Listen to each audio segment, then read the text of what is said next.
Augusto Guimarães. Senador Marcelo Castro, nosso presidente da Comissão Mista do Orçamento, deputado Cacalhão, relator da nossa LDO, ministro Paulo Guedes, o Vanderlei Rodrigues, secretário especial da Fazenda, cumprimento a cada um dos senhores. Quero começar, ministro, antes de mais nada, parabenizando o senhor e a sua equipe pelo realismo fiscal. Acho que apresentar números difíceis como esse, duro como esse, é essencial. Eu já vi muito planejamento baseado em ilusões, baseado em vontade de se fazer um quadro mais rosa do nosso futuro, redundar, como sempre, em desgosto, cortes e numa situação de desapontamento profundo e de gerar pessimismo em todo o país. Então, acho que o senhor está muito certo. É melhor planejar bem o pouco realizável do que vender ilusões. Dizer da realidade do Brasil é fundamental. Quero também parabenizar pelo esforço de reduzir o déficit primário. Concordo com o senhor que a mãe de todos os males se chama déficit primário. E sobre isso, estava fazendo, outro dia, um exercício com base em dados do Instituto Fiscal Independente do nosso Ministério da Economia e observei a evolução da nossa dívida pública interna.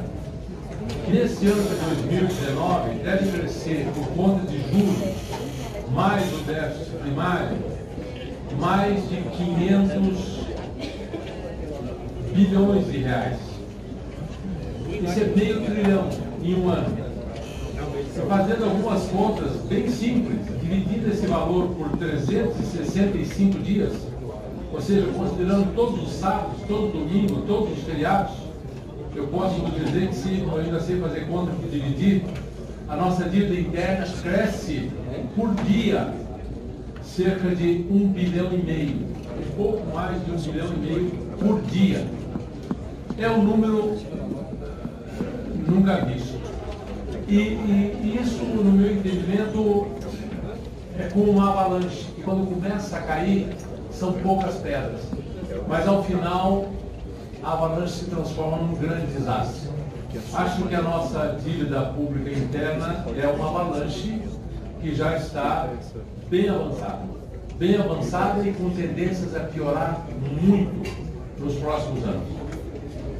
Quero parabenizar também pela inclusão na PLDO de 2020, do artigo 110, que prevê a instituição do plano de revisão de benefícios tributários, com previsão de redução anual de 0,5% do PIB até o ano de 2022. Para 2020, a previsão de benefícios fiscais chega a 326 bilhões. E essa iniciativa de redução constante em 0,5% do PIB vai dar aí alguma coisa como reduzir isso em 40 bilhões por ano, que é uma coisa muito significativa. Ministro, depois de cumprimentá-lo por esses pontos, eu tenho 3 perguntas simples.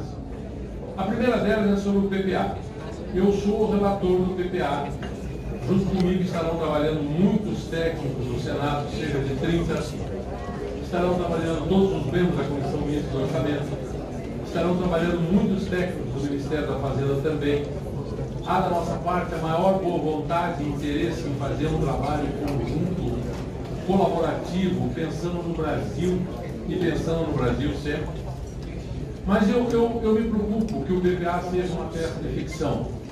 Que o PPA, se for flexível demais, é melhor que ele nem exista. E se ele for rígido demais, ele engessa a economia. Nós precisamos encontrar um meio termo onde o PPA signifique alguma coisa e não prejudique o país. Eu peço desde já a colaboração do Ministério da Fazenda no sentido de nós buscarmos um meio termo onde se encontra a virtude. Fazer o PPA, ministro, relatar o PPA, é preciso pensar no Brasil em 4 anos. Se já é difícil saber o que vai acontecer com o nosso país até o final desse ano, não é tarefa muito fácil, mas fácil de entender, imaginar o que vai acontecer nos próximos 4 anos. Quando eu penso como está evoluindo a nossa dívida interna, como está processando esse aspecto da avalanche e como eu vejo a tranquilidade com que se usa o tempo, como parece que não tivéssemos nenhuma urgência, isso me apavora. E eu acho que deveria apavorar todos os brasileiros, eu acho que é por isso que o dólar não abaixa, eu acho que é por isso que todo mundo que tem algum dinheiro fica com medo e quer colocar alguma reserva lá fora, eu acho que é por isso que foge capital desse país, e é por isso que deixa de entrar capital nesse país, e é por isso que o nosso crescimento é tão pífio, como o senhor tão bem salientou ao longo das últimas décadas, até eu diria, né?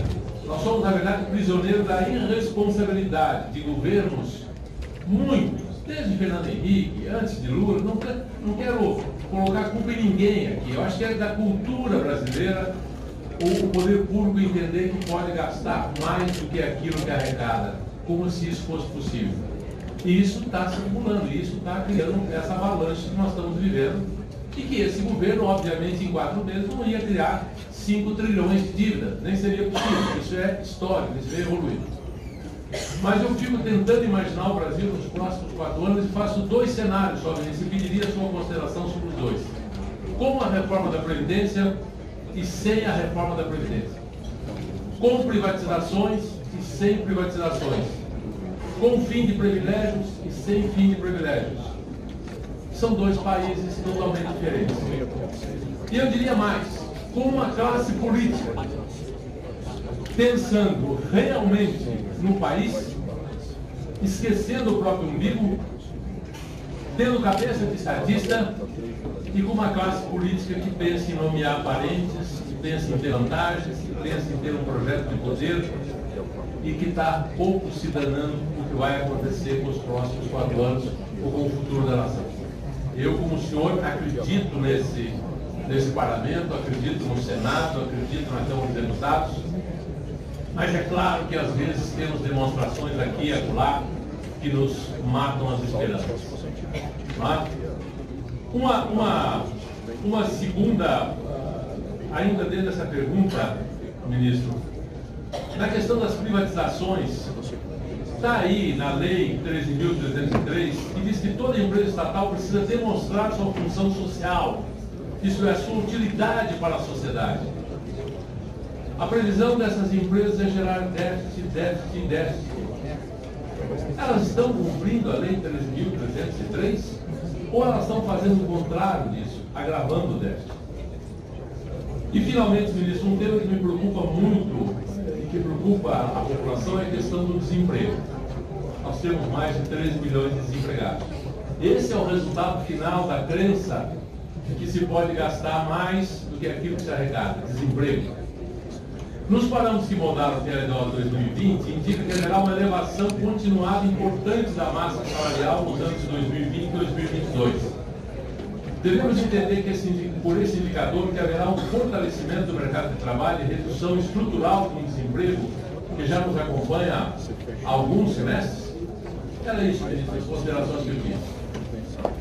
Bom, ouvindo os questionamentos do relator da LDO do PPA, então passo a palavra ao ministro, que é o secretário especial da Fazenda, e ao secretário de Orçamento Federal, para poder responder a ambos. A sua lucidez, senador, o recomenda para um lugar, quem sabe, de ministro da Fazenda, não digo, viu? Eu teria muito prazer em participar, mas a qualquer momento, porque as suas observações, primeiro essa observação a respeito do realismo fiscal. Para nós é melhor corrigir rápido, mas a pessoa trabalhar com 2% de crescimento, todo mundo está dizendo que era 2%, mas sabemos que as reformas são simples, elas têm que transitar dentro da casa, elas têm que ir ao Senado, isso leva tempo. Então, independente dos mercados quererem que as coisas aconteçam rapidamente, a nossa realidade é que nós estamos no fundo do poço. Então não adianta achar que nós já estamos fora, vamos crescer 3%. Não é a nossa realidade. A nossa realidade é o seguinte, estamos lá no fundo. Agora, está nas mãos da casa nos tirar do fundo do poço, com esse equacionamento fiscal. E a resposta da economia será rápida. As pessoas dizem, a economia não está respondendo rapidamente. Eu pergunto, respondendo a quê? Você vai responder, você tem que responder alguma coisa. Responder aqui. O que nós fizemos para ela crescer? Não aprovamos nada. Não fizemos nada. Como é que ela vai sair crescendo? Só na base da saída, da expectativa, do sonho? Não. Isso já foi tentado várias vezes. Isso funciona durante um certo tempo. E ali na frente, colapsa tudo. Nós não vamos fazer isso. Nós não vamos perder falsas esperanças. Ao contrário, dizendo a situação é séria, mas as reformas têm o poder de produzir a resposta. Então, a sua observação a respeito também de reduzir o déficit, e particularmente eu gostei muito da imagem da avalanche, porque a avalanche é um endividamento de bola de neve. Tecnicamente, até lá fora, eles dizem isso, o bola de neve, endividamento de bola de neve, que é uma avalanche. Quem começa devagarzinho, vai pegando velocidade, escapa totalmente ao nosso controle e produz uma dinâmica perversa. Qual é a nossa situação hoje? Eu observei isso em algumas ocasiões. Nós gastamos muito e gastamos mal. Quer dizer, nós estamos aqui fazendo um sacrifício enorme para conservar uma pertença que gasta 700 mil.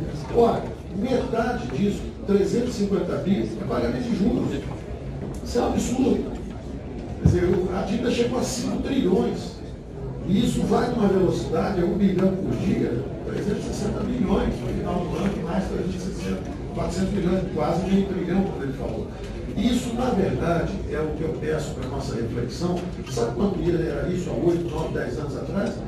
1 trilhão e 800. Hoje são 5 trilhões e 300. Daqui a 5, 6, 8 anos são 10 trilhões. Isso significa que as gerações futuras estão condenadas. Nós estamos condenando nossos filhos e netos. Não adianta a gente fugir disso. É orçamentário. Se você não quer pagar hoje, seu filho paga amanhã. Se você não tem a coragem de pagar hoje, seu filho paga amanhã. Mas você já paga hoje, não tem crescimento, não tem emprego, os juros são altos, ninguém investe, não há confiança. Então, isso nós não vamos conseguir escapar. Nós temos que combinar esse coração macio da esquerda sempre teve, sensibilidade, o olhar social, com a austeridade, que é o outro lado. Porque senão não cabe, senão você não consegue sequer ser fraterno ou solidário. Você quebra. E nós vamos ver os exemplos mais extremos disso. Os exemplos mais extremos disso. Nossos vizinhos, aqui em volta, nós estávamos também nesse caminho. Então, nós temos que nos ver muito mais como complementos, onde em alguns momentos um lado é mais importante, em alguns momentos o outro lado é importante, do que um lado querer ser absolutamente superior e levar o país no desastre. Seja por falta de sensibilidade social, seja por irresponsabilidade fiscal. Então, essa sua visão realista, essa imagem da avalanche, e que acabou com o governo gastando muito e gastando mal, porque gastar muito com juros é gastar mal. E isso, na verdade, é uma condenação às futuras gerações. Então, eu gosto muito dessa sua imagem, fico muito feliz de saber sobre a relatoria do PPA. Concordo também entre a ficção e o engessamento, onde é que está o espaço razoável. E essa, na minha opinião, é o principal desafio da classe política brasileira, é reassumir o protagonismo orçamentário. O orçamento, na verdade, que é a definição do futuro do país, para onde vão os recursos, é a função primordial da classe política.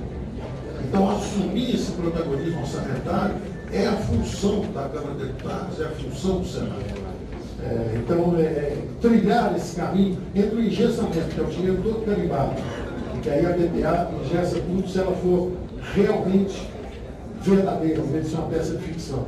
E o outro extremo, que está tudo solto, tem um caminho, que é o caminho justamente do protagonismo da classe política, onde ela vai, olha, gastamos um pouco mais nisso aqui, estamos gastando um pouco menos naquilo aqui, vamos nesse ano aumentar 10% dessa rubrica, cair 10% daquela outra. Esse é o verdadeiro exercício do parlamento. E isso nos faz falta. Isso nos faz falta. A sua outra observação também dos dois cenários. Um cenário onde fazemos a reforma da Previdência, com privatizações, tirando os privilégios, e o outro num país onde não fazemos a reforma da Previdência, não fazemos as privatizações, não tiramos o privilégio. Os cenários estão mais ou menos bastante visíveis. Nós estamos numa rota complexa, exatamente porque não fizemos isso. E do outro lado, o que eu chamei de caminho da prosperidade algumas vezes, é a retomada do crescimento. É você dar uma clareada no horizonte de investimentos, porque quando você conserta a Previdência, tem dois efeitos. tem dois efeitos. O primeiro é o efeito na previdência em si, redução de déficit, corte de despesas, trajetórias futuras de despesas, tudo isso já é um ganho extraordinário fiscal. Mas tem um outro efeito também, que é desbloquear o horizonte de investimentos por 10, 15, 20 anos, que é um horizonte fiscal que começa a atrair investimentos de fora e de dentro. E aí o país começa a crescer. E aí sobem as arrecadações, ele aumenta a renda per capita, é o ciclo da prosperidade. Nós estamos, hoje, com a possibilidade de retomarmos o ciclo virtuoso. Está nas mãos do Congresso, realmente, isso. E aí você diz, mas e a classe política? Essa nossa classe política?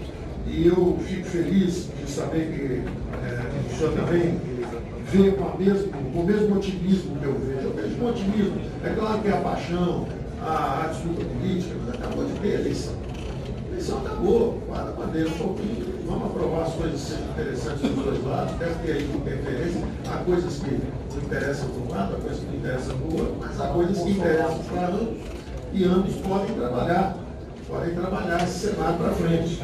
Então, eu acredito na maturidade política da classe brasileira, eu realmente acredito nisso. Eu não tenho a menor desconfiança sobre isso.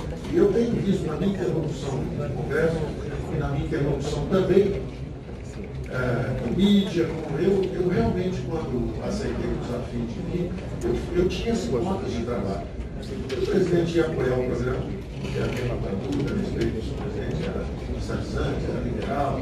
Eu acreditei que seria uma aliança política de centro-direita. Eu acreditei que haveria conservadorismo que haveria o liberalismo na economia e que a classe política entenderia isso. E é uma oscilação normal do poder numa democracia saudável. Às vezes é um lado, às vezes é o outro lado. Não há razão para ninguém ficar aborrecido por isso.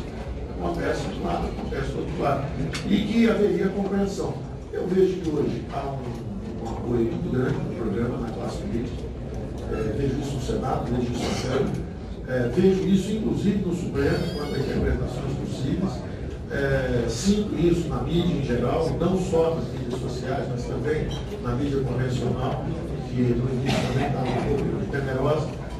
Então, eu acredito que estamos nessa dinâmica da sociedade aberta. E aí, atacar os dois problemas finais, de observação do senador Leonilson. Primeiro, as privatizações e a função social das estatais. Realmente aconteceu um desvio terrível, porque não só as estatais quebradas, não foi só o Correios que quebrou, com desvio de recursos, mensalão, não foi só o Correios que quebraram as postais. Tem 100 mil carteiros hoje que estão sem estão com um problema terrível, um buraco enorme. Não foi só a Petrobras que quebrou, a Petros também. A Petros está com um problema enorme. Então isso é geral. Outro dia nós estamos usando a Portos, lá no Porto Santos. Então é um problema atrás do outro. As contas estão chegando, todo dia chegam contas, são bilhões chegando. São bilhões chegando. Toda hora tem uma conta nova. E mesmo para quem é oposição, torço para que quem está no governo hoje conserte. Porque aí quando vocês voltarem, dá para remar, dá para fazer uma opção de coisa. Mas é importante que alguém conserte. E tem um buraco muito grande, as contas chegam todo dia.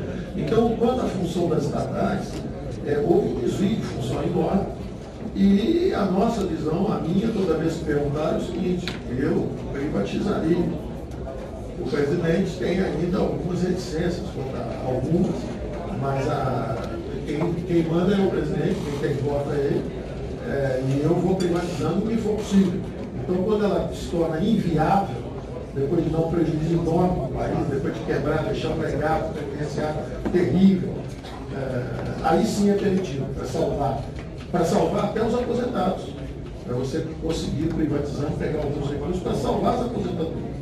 Então nós vamos fazer a nossa função, tudo que desviou de curso, nós conseguimos privatizar, seguiremos. E finalmente o desemprego. O desemprego é hoje o maior desafio. O desemprego é o maior desafio, é o mais cruel fator de exclusão social. O melhor fator de inclusão social e dignidade para qualquer brasileiro é o seu emprego. Os problemas existenciais são bons, são importantes. É evidente que a inclusão dos orçamentos públicos, dos menos favorecidos, é fundamental, essa é a função pública, mas isso sempre deve se colocar numa meta lá na frente de qualificação e de emprego. porque é o que dá dignidade ao professor, a pessoa se torna independente. Então essa é a nossa principal preocupação e nós acreditamos que acontecendo as reformas, os juros descem, a economia recupera o crescimento, as receitas crescem, o equilíbrio fiscal, os investimentos são retomados. Nós temos não só as privatizações passadas, porque quando você pega uma empresa estatal que não está conseguindo, é o caso de distribuidoras, por exemplo, de eletricidade, é o caso de algumas empresas de saneamento, a empresa não consegue investir, a empresa sofreu aparelhamento político, sofreu desgaste, saque, está quebrada, não investe, não deixa ninguém investir. Na hora que ela é privatizada, você também na hora dinamizou os investimentos, então tanto pegar esses ativos que estavam mal geridos, porque de um lado nós estamos endividando em bola de neve para carregar empresas que estão dando prejuízo, estão quebrando o Brasil e estão destruindo inclusive a possibilidade da própria esquerda, da própria oposição, fazer as políticas públicas, sociais que ela gostaria de fazer. Não interessa nem para a oposição ficar gastando dinheiro. Pergunta aos prefeitos, pergunta aos governadores se eles estão felizes de ficar pagando juros da dívida, porque já está tapando buraco de previdência, em vez de fazer mais Bolsa Família, em vez de dar dinheiro para a saúde, para a educação. Isso não interessa a ninguém. A quebra, a vulnerabilidade financeira dessas empresas não interessa a ninguém. Então nós temos que sanear essas empresas e privatizando essas empresas de um lado, mesmo tempo disparando ondas de investimentos nas PPIs, que são essas parcerias que nós vamos fazer para investimento em infraestrutura, o Brasil pode estar crescendo. Se eles aprovarem Previdência até meados desse ano e começarmos a discutir o Pacto Federativo, os próximos 12 meses, a partir de julho, agosto, serão meses já virtuosos, com a perspectiva de crescimento. Da mesma forma que levaram as perspectivas de crescimento para 3% e as reformas não acontecem e estão com problema, elas voltam para 1%, como se estivesse falando, olha, você vai escapar da armadilha de baixo crescimento. Não, não vai não. Não estão fazendo nada a respeito, estão com dificuldades, volta para 1%. Ah não, agora vai aprovar, volta para 3%. As perspectivas de crescimento voltam para 3%. E dessa vez vão melhorar mesmo e crescem mesmo. E aí você vai ver também toda a discussão da classe política em torno do Pacto Federativo, a descentralização de recursos para estados e municípios, dinheiro para a saúde, para a educação, para a segurança, em vez de ficar em Brasília, que era justamente a conversa de o poder concentrado em Brasília não é saudável para a democracia brasileira. É importante limitar o poder e descentralizar o poder. Não pode ser um poder ilimitado concentrado no topo. Os senhores estão vendo países em volta de nós com essa concentração de recursos, com uma atração irresistível para a ditadura, para regime de exceção. Não é saudável. Uma pessoa não pode controlar tudo, ficar com o orçamento todo. Ou a classe política não tem capacidade de gestão orçamentária, porque está tudo carimbado. Ou está tudo na mão de um, só ele manda, ou está tudo carimbado. Nós não queremos um desses dois extremos.